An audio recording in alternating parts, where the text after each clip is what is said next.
E wero hia ana te kāwanatanga kia tere whakatatuki i tētahi o a rātou oati i puta i a rātou i te wā o te kōwhiringa pōti. Ko te oati nei, kia tika te utu ki ngā kaimahi, kia mutua e tā ngā kai tukumahi raweke i ngā kirimana, kia utua e rātou ngā kaimahi nei ki te utu iti noa nei. Hei tā te pūrongo a Hania Douglas e karanga ana ngā uepu kaimahi kia whakatūria he pūnaha utu kaimahi hou. Hei tā rātou kei te takamuri te kāwanatanga i tā rātou oati i oati hiai i te kōwhiringa pōti. Kua kotahi mai ki te whawhai i te whawhai pai mō ngā utu mahi.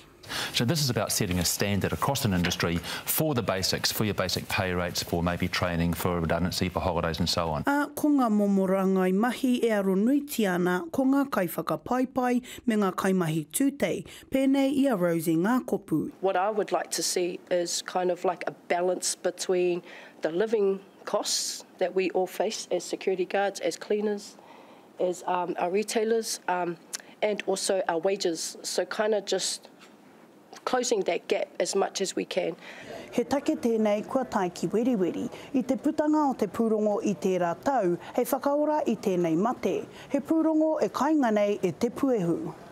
Hei tā te uniana o e tū, ko te take utu tika kei te iho o te pōharatanga e patu kino nei i Aotearoa. Are you serious about, dealing with poverty? Then do something about fair pay agreements. They've said they wanted these fair pay agreements. They put together a working party to figure out how to do it. We've done that. We've sent in the recommendations. We want some action because I know the Prime Minister said she expected 1 or 2 to be in place by the time of the next election.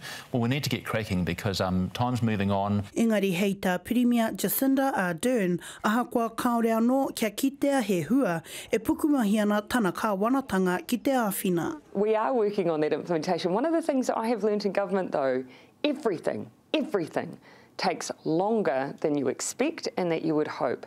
Te āhua nei me te tumanako hoki, aini ki te ai ngā hua e kōrerotia nei e te Premier. Hania Douglas, Te Karere.